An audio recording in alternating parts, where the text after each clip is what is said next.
Discipline has gone up among developers. जितनी आप गलती करोगे उतना आप बेटर होगे, ऐसा रियल एस्टेट का मामला है। तो सही में एक होम बायर को कब घर बुक करना चाहिए, या भूमि पूजन के वक्त करना चाहिए, या फिर घर पूरा बनने के बाद घर बुक करना चाहिए? अगर डेवलपर का आप हिस्ट्री और उसका ट्रैक रिकॉर्ड वगैरह आप देख के करते हो तो और भी अच्छा है। नमस्कार, मैं हूं निशा पंड्या और आप देख रहे हैं real estate of real estate. आज हमारे साथ चर्चा में जुड़ रहे हैं नाइट फ्रैक इंडिया के फाउंडर चेयरमैन प्रणय वकील। प्रणय जी, स्वागत है आपका। जैसे ही आप देख रहे हैं real estate of real estate, ये हमारी एक पहल है सब लोगों के लिए जो नए होम बायर्स हैं, जिनको रियल एस्टेट के बारे में जानकारी चाहिए, उनके लिए हमने ये पहल की है सर। और हमारे साथ जुड़ने में बहुत बहुत शुक्रिया। पहले तो आपको कॉन्ग्रेचुलेशंस थैंक यू सर। ये चैनल शुरू करने के लिए। बहुत ही ज़रूरत है। ज़रूरत क्यों है? क्योंकि रोटी, कपड़ा और मकान सबसे इम्पोर्टेंट है लाइफ में। तो मकान में आ गया रियल एस्टेट, तो वो वजह से वेरी इम्पोर्टेंट है। और उसका जो नॉलेज बेस है वो भी थोड़ा सा कम है। ट्रू। अगर कोई चौपड़ी पढ़ के रियल एस्टेट सीखना चाहे तो नहीं हो सकेगा, वो तो प्रैक्टिस से ही होता है। अगर जितनी आप गलती करोगे उतना आप बेटर होगे, ऐसा रियल एस्टेट का मामला है। सही बात है, क्योंकि हम जानकारी देना चाहते हैं और सबको इतना अवगत कराना चाहते हैं कि अगर घर लेना हो या कोई जगह भी लेनी हो तो उसकी बेसिक इन्फॉर्मेशन आपके पास हो, ताकि कहीं आप कहीं मुश्किल में ना फंसे या कहीं कुछ गड़बड़ ना कर दें। तो आप दो चीज कर सकते हैं। अगर आपको घर चाहिए तो अगर आप रेंट कर सकते हो या बाय कर सकते हो। रेंट करना है तो बहुत सी अपॉर्चुनिटीज है, ब्रोकर्स है, वेबसाइट्स है। आप जाओ और उसमें ज़्यादा टाइटल का सर्च करने का ज़रूरत नहीं है। थोड़ा सा डिपॉजिट लगेगा और आप रेंट कर लेते हो। 1 साल, 2 साल, 3 साल लोग रेंट करते हैं। उसमें ज़्यादा अगर आपको जगह पसंद है तो आप कर सकते हो। उधर ज़्यादा इन्वेस्टिगेट करने का महत्व नहीं है उसका। लेकिन आपको लेना है तो आपको बहुत ही नज़दीक से उसका सब रिसर्च करना पड़ेगा। कौन डेवलपर है, कैसे उसने डेवलप किया है, स्लम का लैंड था कि उसने फ्री लैंड लिया है, रीडेवलपमेंट है कि क्या है, वो सब देख के और लॉयर के पास जाके लॉयर सर्टिफाइड करे फिर ही आप ले सकते हो। अगर आप बोरोइंग करते हो लेने के लिए तो जो फाइनेंसिंग एजेंसी है वो भी ये सब इन्वेस्टिगेशन करने में आपको मदद करेगी, क्योंकि वो पैसा देने वाले नहीं हैं अनलेस फुल्ली सेटिस्फाइड होते हैं कि ये जो करते हैं मतलब सारे पेपर्स क्लियर हैं या नहीं है या नहीं। लेकिन उसमें थोड़ा भी पैसा बचाने का इंटेंशन नहीं रखने का, क्योंकि अगर आपका टाइटल क्लियर है तो आप बेच नहीं पाओगे। मार्केटेबल टाइटल जो नहीं है तो आप उसके सामने पैसा रेज नहीं कर पाओगे और आप वो प्रॉपर्टी को बेच भी नहीं पाओगे, क्योंकि जो लेने वाला है वो आपको पूछेगा कि आपके टाइटल्स ठीक है कि नहीं। तो टाइटल तो ठीक होना ही चाहिए। और अगर अंडर कंस्ट्रक्शन आप लेते हो तो गारंटी चाहिए कि उसका जो कंप्लीशन है वो रेरा के हिसाब से होता है कि नहीं। अभी क्या है, अच्छी बात वो है कि रेरा आ गया है, उसका भी सुपरविजन और कंट्रोल बहुत बढ़िया है, particularly in places like Maharashtra and Mumbai. RERA, अगर आप रेरा का रजिस्ट्रेशन देख के लेते हो तो 50% यू आर प्रोटेक्टेड। अगर डेवलपर का आप हिस्ट्री और उसका ट्रैक रिकॉर्ड वगैरह आप देख के करते हो तो और भी अच्छा है, क्योंकि how many buildings has he developed, कितने बिल्डिंग उतने डेवलप किए हैं, टाइम पे डिलीवरी दिया है कि नहीं, वो सब देख के, और किसका फंडिंग है, क्योंकि हर एक डेवलपर फंडिंग के हिसाब से करता है, तो कौन फंड दिया है। तो थोड़ी थोड़ी ये जानकारी करके करेंगे तो अच्छा है। आपने रेरा की बात की, तो इसी से हम शुरू करेंगे आगे का क्वेश्चन, क्योंकि रेरा हम जानते हैं इम्प्लीमेंट हो चुका है, लेकिन क्या सही में उसका पालन हो रहा है? क्या सब लोग पूरे भारत में क्या इसका इम्प्लीमेंटेशन हुआ है, और कहाँ पे ये अच्छे से इम्प्लीमेंट होता हुआ दिख रहा है? ये प्रॉपर्टी जो है वो स्टेट सब्जेक्ट है, हम्म, तो हर एक स्टेट अपना खुद का रेरा एप्लीकेबल करते हैं। दर गाइडलाइंस किया है सेंट्रल गवर्नमेंट ने, लेकिन सब एक स्टेट इम्प्लीमेंट करते हैं। There are states which have not got RERA at all, ऐसे भी स्टेट्स हैं। ओके, बट पर्टिकुलरली दिल्ली में रेरा अच्छा है, महाराष्ट्र में अच्छा चलता है, पंजाब में चलता है। दो चार स्टेट ऐसे हैं जिसमें रेरा का बहुत इम्पोर्टेंस नहीं है, उसमें ज़्यादा ख्याल रखना है आपको अगर आप प्रॉपर्टी वो स्टेट्स में रहते हैं। ये बहुत अच्छी बात आपने कही, क्योंकि रेरा का जो हम देख रहे हैं मैनिपुलेशन भी काफी हो रहा है। क्या खास रेरा से हमें बेनिफिट्स मिलते हैं, ये आप समझा पाएंगे? अभी अभी एक अमेंडमेंट हुआ है कि जो भी पार्टनर्स इन्वॉल्व हैं डेवलपमेंट में, वो सब रिस्पॉन्सिबल एंड लायबल है रेरा में। अगर मानो कि एक लैंड ओनर है, वो जॉइंट वेंचर करता है डेवलपर के साथ। अभी तक तो क्या था, डेवलपर लायबल था रेरा में, अभी लैंड ओनर भी लायबल है, क्योंकि वो भी पार्टनर है, वो भी प्रॉफिट लेता है उसमें से। सो रेरा ने अभी रूलिंग दिया है कि जो भी पार्टनर्स हैं वो सबका इक्वल रिस्पॉन्सिबिलिटी है। तो अभी क्या हुआ है कि 10-15 साल हुआ है रेरा को, तो एक्सपीरियंस बढ़ते जाता है और जो भी लूप हॉल्स है वो आस्ते आस्ते प्लग होते जा रहे हैं। तो अच्छा है, अभी रेरा की वजह से द सेफ्टी फैक्टर बहुत बढ़ गया है। तो अगर आपको घर लेना है या कोई भी जगह पे घर खरीदना है, तो आपको रेरा रजिस्ट्रेशन नंबर चेक करना जरूरी है कि भाई आपके डेवलपर के पास वो रेरा रजिस्ट्रेशन नंबर है या नहीं, जिसमें आपको डेवलपर्स की सारी जानकारी, उस प्रोजेक्ट के बारे में सारी जानकारी भी उसमें आपको मिल जाती है। और वो जो भी इंफॉर्मेशन रेरा को दी है, डेवलपर ने दी है, वो पब्लिक वेबसाइट पे है, तो आप जाके विजिट कर सकते हैं उसने क्या सबमिट किया है, कभी वो डिलीवरी देने वाला है, सब कुछ आपको मालूम पड़ेगा वेबसाइट पे जाके। क्लियरली। तो आगे हम चलते हैं और बात करते हैं प्रॉपर्टी साइकिल की। तेजी मंदी, ये हम बहुत बार सुन चुके हैं। हर लोग, कोई घर खरीदता है, कोई जमीन खरीदता है, कोई ऑफिस खरीदता है, तो भाई हर बात में यही चर्चा होती है कि भाई कितनी तेजी चल रही है अभी मार्केट में, या कभी अभी मंदी का माहौल है क्या। तो एक साइकिल होती है, अभी ये साइकिल आपको कैसी लग रही है, और ये पूरे पैटर्न के बारे में समझाइए। जो नेचुरल फैक्टर्स अफेक्ट करते हैं साइकिल को, एक बात है, लेकिन कभी कभी क्या है, कोविड जैसे फैक्टर्स भी आ जाते हैं, तो आपका साइकिल थोड़ा सा डिस्टर्ब होता है। अगेन कमर्शियल ऑफिस स्पेस का जो साइकिल है वो स्लाइड्स अलग है और रेसिडेंशियल का अलग है। Generally speaking, all over the world there is a formula which is 7 years plus 3.5 years. 7 years of good time, 3.5 years of bad time. And ये साइकिल की वजह से चलता है। लेकिन कमर्शियल ऑफिस स्पेस में बात की आपको मैंने, तो उसमें क्या हुआ कि कोविड की वजह से ऑक्यूपेंसी एकदम कम हो गई थी, और उसका जो साइकिल है वो थोड़ा डिस्टर्ब हो गया। रेसिडेंशियल में भी ये थोड़ा सा साइकिल डिस्टर्ब हुआ था। रेरा आने से भी वो साइकिल थोड़ा डिस्टर्ब हुआ है, क्योंकि रेरा में डेवलपर को बताना पड़ता है कि हम कभी उसका पोजीशन देंगे। तो डेवलपर क्या करता है, ये प्लेस सेफ।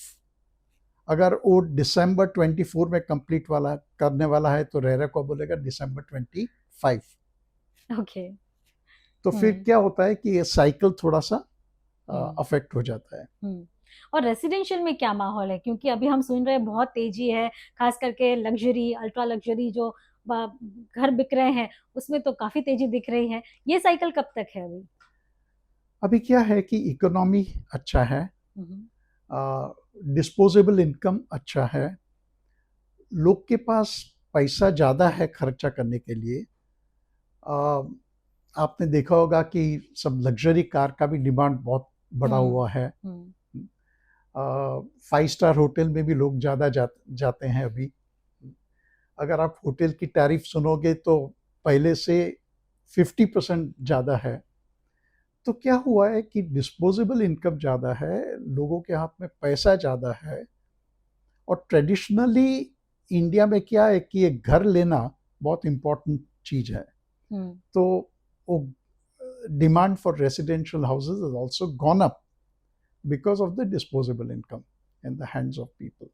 लेकिन सर हमारी कई कहते हैं लोगों से चर्चा होती रहती है, रिसर्च भी हमने पढ़े हैं, लेकिन उसमें एक बात निकल के आई है, लोग घर ले रहे हैं, बहुत अच्छे से घर ले रहे हैं और अभी उसकी बिक्री भी हमें बढ़ती दिखी है, लेकिन उसके कंपैरिजन में जो दूसरी इंडस्ट्रीज है उनको कहीं ना कहीं हिट हो रहा है। तो क्या ऐसा है कि सब लोग अभी के माहौल में सिर्फ घर लेना पसंद कर रहे हैं, ना कि आपने कहा लग्जरी अलग बात है, लेकिन जो अफोर्डेबल हो गया या फिर दूसरे कंज्यूमर गुड्स हो गए, दूसरी इंडस्ट्रीज जो कह सकते हैं रियल एस्टेट से जुड़ी हुई हैं, वहां पे कहीं पर डिप दिखा है, लेकिन हाँ घर तो बिक रहे हैं। अगर घर बिकेंगे तो 248 industries which are dependent on real estate will also benefit. Paint वाले हैं, सीमेंट वाले हैं, वुड वाले हैं, विंडोज वाले हैं, ऐसे बहुत सी इंडस्ट्रीज हैं जो रियल एस्टेट पे डिपेंड करती हैं। तो अगर रियल एस्टेट की डिमांड अच्छी है तो उन लोग की डिमांड भी अच्छी होगी। लेकिन क्या वो साइकिल थोड़ा डिले होगा, क्योंकि एक इतना बड़ा अमाउंट अगर आप घर में डाल रहे हो तो क्या दूसरी चीजें खरीदने में उसमें डिले हो सकता है? जो मल्टीप्लायर इफेक्ट की आप बात करते हो वो रियल एस्टेट में है, लेकिन डिफरमेंट ऑफ एक्सपेंसेस जो आप कहते हो नहीं होने वाला है, क्योंकि more than 50% of the people buying, they borrow money and they agree to pay over 15 years, 20 years, 25 years. Correct? So it does not pinch them immediately so much. EMI लगेगा पर वो रेंट देता होगा। अभी रेंट भी बढ़ गया है, पहले 2% ऑफ कैपिटल वैल्यू था, अभी 3% ऑफ कैपिटल वैल्यू है। तो क्या होता है कि वो जो डिफरेंस है बिटवीन रेंट एंड EMI वो कम होता जाता है, इसलिए the incentive to buy is also more. अभी क्या होता है कि आप बम्बई की सोचें तो there are 6,000 buildings which are under redevelopment.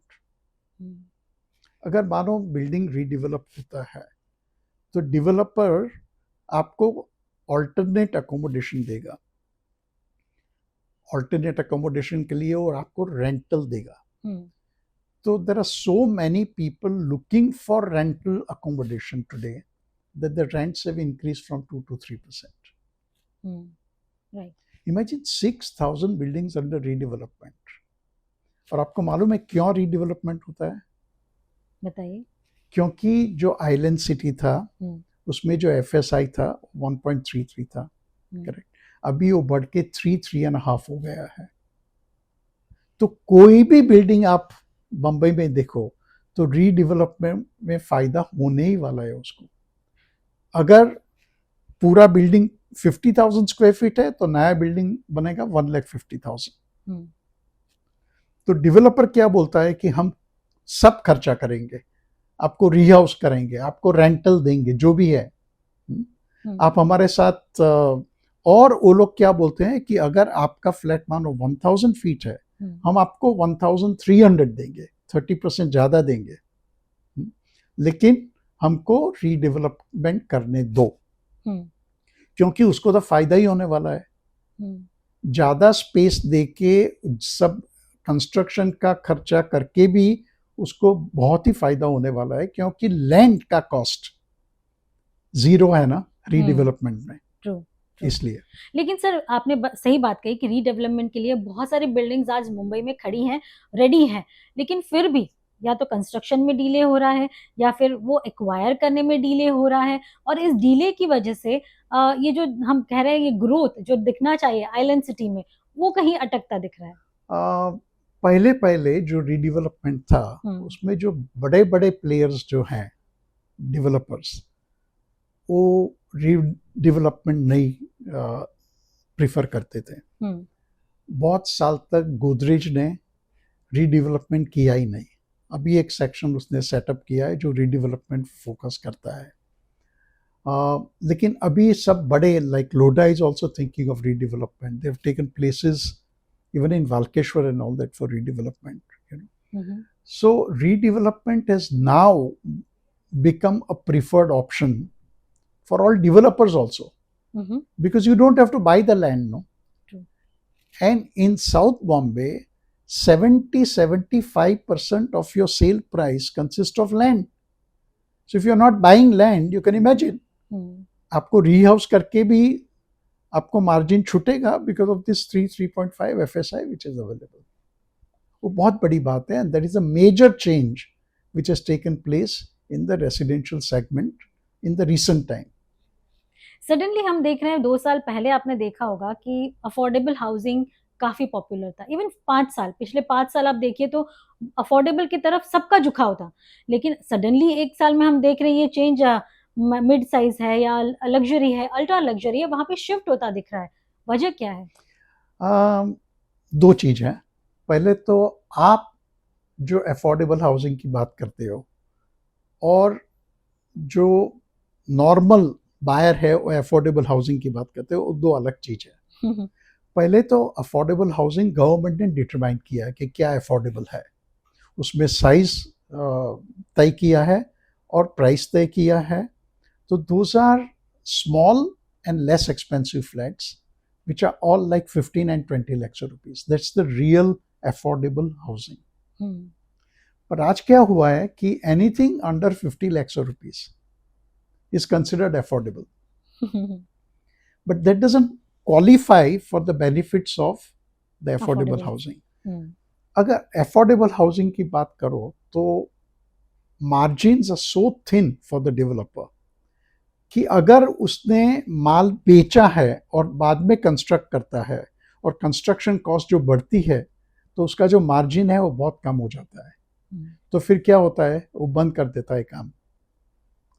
And contract भी किया है, एग्रीमेंट भी किया है, तो भी वो जाके वापिस पैसा डिमांड करता है बायर के पास कि मैंने 15 लाख में किया था लेकिन अभी तो 20 लाख होगा। ऐसा भी होता है। तो फिर क्या, झगड़ा शुरू होता है, legal things come into the picture and all that. So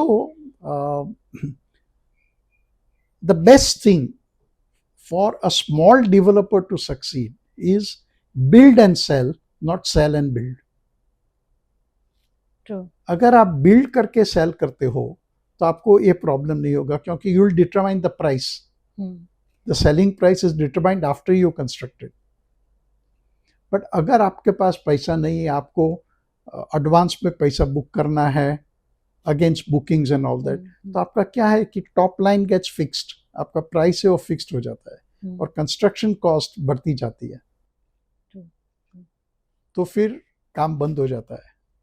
और हाल फिलहाल में हमने ये ट्रेंड देखा भी था कि क्योंकि जैसे ही भूमि पूजन हुआ और आपने सेलिंग शुरू कर दिया यूनिट्स का, लेकिन फिर ऐसा होता था कि 5 साल लगे, 10 साल लगे एक प्रोजेक्ट को बनने में। तो एक ट्रेंड देखा कि अब घर तैयार है तो ही हम घर लेंगे, ऐसा भी एक ट्रेंड चला था। तो सही में एक होम बायर को कब घर बुक करना चाहिए, या भूमि पूजन के वक्त करना चाहिए या फिर घर पूरा बनने के बाद घर बुक करना चाहिए? भूमि पूजन में करना है तो go to the first class developer. First class developer में भी डिले होती है, let me tell you. First class developer भी डिले करते हैं। So if you want to buy something ready which has got occupation certificate, nothing like it. और एक बात है कि अगर आपका जो जीएसटी है, आपका ऑक्यूपेशन सर्टिफिकेट आया है, तो there is no GST applicable. Otherwise 12% GST will be applicable on your booking amount. Right. So if you're willing to wait, I know the price will be slightly higher, 10% higher, but you're going to save your GST. अगर 90% building भी complete है तो it is good enough, क्योंकि according to floors तो आपको completion certificate देते हैं अभी। प्लिंथ का हो गया तो कंप्लीशन सर्टिफिकेट देते हैं। तो अगर आप कंप्लीशन सर्टिफिकेट देख के बुकिंग करते हो और थोड़ा फिनिशिंग भी बाकी है तो चलेगा, क्योंकि कंप्लीशन सर्टिफिकेट के बाद भी थोड़ा सा फिनिशिंग तो चालू ही होता है। 10-15% of the work is done even afterwards. एक नए सेगमेंट के बारे में आपसे चर्चा करना चाहूंगी जो हाल ही में कुछ सालों में ये इमर्ज हुआ है, वो है सीनियर लिविंग। हम देख रहे हैं मुंबई बहुत सारे ऐसे बच्चे हैं जो आज पढ़ने के लिए विदेश गए हैं या फिर कामकाज की वजह से दूसरे सिटी में रह रहे हैं। उनके जो पेरेंट्स है वो शायद उन वहां जहाँ रहते हैं वो जगह छोड़ने के लिए रेडी नहीं होते हैं। वैसे में अपने पेरेंट्स के को ध्यान रखना, उनको एक अच्छी लाइफस्टाइल देना, ये हर एक बच्चे का एक सपना होता है। लेकिन आज ये सीनियर लिविंग कहाँ कैसे बढ़ रहा है, ये सेगमेंट कितना ग्रो हो रहा है, क्योंकि आप खुद इस सेगमेंट में हो, उसके बारे में भी बताइएगा और सेगमेंट के बारे में भी। ये तो हमारा बहुत ही फेवरेट टॉपिक है। और ये जो सीनियर सिटीजन का हाउसिंग जो है वो बहुत ही इम्पोर्टेंट है। 11% of India is over 60 years of age। 140 crores का 11% आप गिन लो, उनका हाउसिंग इज रिक्वायर्ड। दूसरा फैक्टर ये है कि अभी लोग गांव में नहीं रहते हैं, शहर में पसंद करते हैं रहने का। So there is a migration to the towns, correct. अगर आप टाउन में आएंगे तो आपका घर छोटा होगा, विलेज जैसा नहीं है कि बहुत बड़ा घर है और पेरेंट्स है वो भी उसका उधर हो जाएगा समावेश। यहाँ आके फिर you have a son who gets married, he has children, and the house doesn't change, the flat doesn't change. So फिर I'll tell you some small stories also. I know of one gentleman who has bought a 1-bedroom flat in Kandivali. He had a son. The son got married. After marriage, he has some children also. The flat remains the same, 1 bedroom. So the son tells the parents that on Saturday evening, don't come back to the house before 10:30 because he likes to have parties. So he सब friend को बुला लेते हैं और parents are waiting in the compound, bench पे बैठे हैं light के नीचे, घड़ी को कभी कभी देखते हैं कि 10:30 कभी होगा, and then they go up. ये स्थिति है। तो सीनियर लिविंग में 3 कैटेगरी हैं। सीनियर लिविंग में जो हेल्दी सीनियर्स हैं उसके लिए एक अकोमोडेशन है। जो एल्जाइमर और डिमेंशिया वाले हैं उसका अलग अकोमोडेशन है। And there are seniors who are hospitalised, उसकी अलग अकोमोडेशन है। जो हॉस्पिटलाइज है वो तो हॉस्पिटल में ही रहते हैं। I don't know of any senior citizen home which keeps patients who are confined to the bed. अगर आप एडमिट हो गए और फिर आपको कुछ हुआ तो जो ओल्ड एज होम है आपका देख लेते हैं, लेकिन अगर आप confined to bed है तो आपको एडमिशन नहीं मिलेगा। अभी क्या हुआ है कि एक सेगमेंट जो शुरू हुआ है वो डिमेंशिया के लिए हुआ है, because Alzheimer and dementia is not curable, you can only control the decay. तो उन लोग के लिए हमने भी शुरू किया है और लोगों ने भी किया है शुरू, लेकिन बहुत कम है जो 24/7 उसको सर्विस दे पाए। तो हम उसको असिस्टेड लिविंग कहते हैं। And for every Alzheimer we have 1 or 2 caregivers, 24-hour duty, because he requires duty all the time. And they are looked after for every moment of the day, for every hour of the day. So we got nurses, we got doctors, we got psychologists, everybody to look after those old people. बहुत ही important segment है, बहुत ही बड़ा segment है, लेकिन आज कोई profit की वजह से ये सेगमेंट में नहीं जाते हैं, खाली सोशल कॉज के लिए ये सेगमेंट में जाते हैं. So it's not a profitable thing but it's a social need.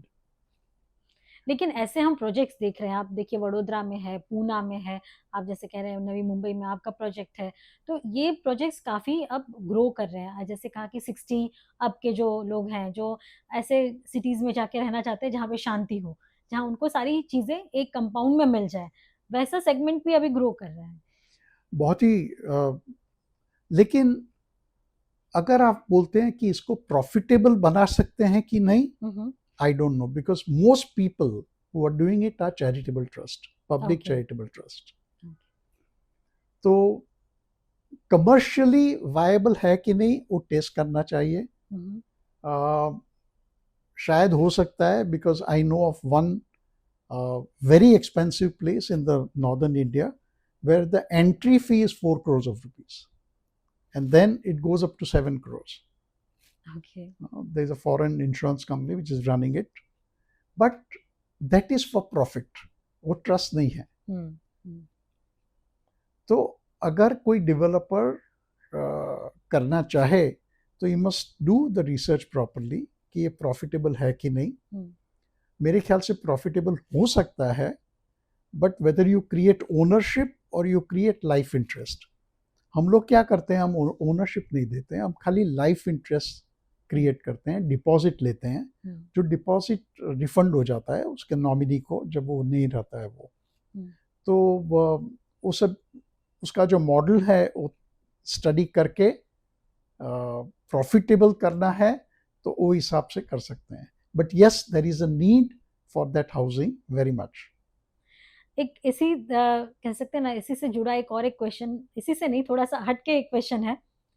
हम देख रहे हैं कि जो बच्चे बाहर से यहाँ पे काम करने आते हैं, जो यंगस्टर पूरे सारे महानगरों में काम करने आते हैं, हाल फिलहाल देखा गया है कि वो काम तो यहाँ करते हैं लेकिन घर अपने होम टाउन में लेते हैं, या फिर ऐसी कोई पीसफुल सिटी हो या कोई गांव हो वहां पे वो इन्वेस्ट करते हैं, और शहर में तो वो रेंट पे रह लेते हैं.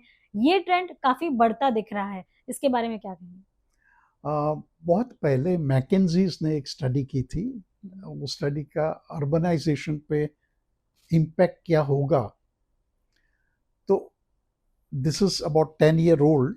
वो स्टडी प्राइम मिनिस्टर को दी थी कि भाई अर्बनाइजेशन का इफेक्ट क्या हो सकता है.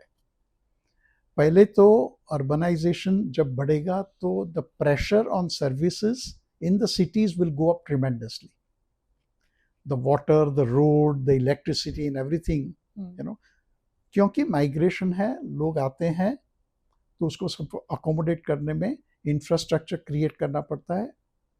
लेकिन अगर जो माइग्रेशन विलेजेस से हैं तो आप बोलते हैं तो वहाँ तो अकोमोडेशन जो है विलेजेस का तो चालू ही रहेगा.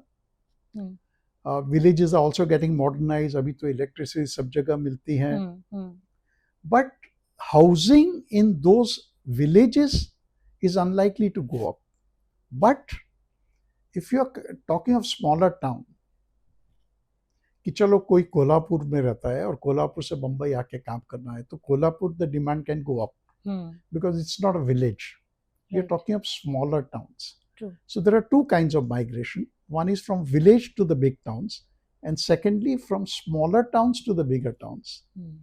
And in that case what you are saying is true कि वो small town है, उधर डिमांड थोड़ी बढ़ेगी to house the elderly people. Modi सरकार को 10 साल हो चुके हैं और नई टर्म के लिए तैयारी भी शुरू है. ऐसे में ये 10 साल आपको कैसे लगे, रियल एस्टेट के लिए कैसे रहे? प्रिडिक्टेबिलिटी बढ़ गई है. पहले जो ये रियल एस्टेट में प्रिडिक्टेबिलिटी कम थी वो बहुत ज़्यादा है थैंक्स टू रेरा. लेकिन कभी कभी ये कोविड वगैरह से predictability has been affected. But discipline has gone up among developers. Consolidation हुआ है डेवलपर्स में, जो छोटे छोटे डेवलपर्स हैं, तो बड़े developers have acquired them, you know. All of these are good things, all of them are good factors. और सबसे बड़ी बात तो है कि एफएसआई बढ़ा है. तो पहले बिल्डिंग एक्टिविटी जो थी उससे बहुत ज़्यादा एक्टिविटी है. आप खाली आपकी बारी से बाहर देखेंगे तो आपको पहले व्यू दिखाई देता था, अभी सब ब्लॉक हो गया है. You are in a concrete jungle. So real estate के लिए तो it is the 10 years have been very very good. तो हम देख रहे हैं एक अलग एरा बिल्टअप हुआ 10 साल में, और होपफुली आगे भी बढ़ता रहेगा. लेकिन प्राइसिंग, ये एक कहते हैं ना टॉक ऑफ द टाउन. क्या हर एक घर में हर एक व्यक्ति इस पे चर्चा करता है कि भाई अभी नहीं, थोड़ा प्राइस कम होने दो, बाद में लेंगे. लेकिन प्राइस कभी कम होती नहीं है. ये फैक्टर कैसे काम करता है? पूरी दुनिया में अगर कोई घर लेता है तो it is equivalent of 3.5 years gross earning. मान लो कि इनकम किसकी 10 लाख रुपया है, तो 35 lakhs तक वो घर का इन्वेस्टमेंट करता है all over the world. India में भी ये रेशियो है 3.5 का 4 होता है, लेकिन in a place like Bombay that ratio is 5 to 6. 6 years gross income is going into buying a house. So उसका तो पिंच होने ही वाला है. Then you'll have to compromise on education of the children, you'll have to compromise on your entertainment or travel और जो भी है. तो प्राइस कभी कम नहीं होने वाली. प्राइस तो नहीं, because the input costs are going up. और GST वगैरह भी जो आया है, that has also affected the input cost. तो बहुत insightful ये So चर्चा again, रही. congratulations for starting this, and Thank I you, wish sir. you all the very best. I'm Thank sure it will be a big success. Thank you you very so much, sir. बहुत बहुत शुक्रिया. Thank you.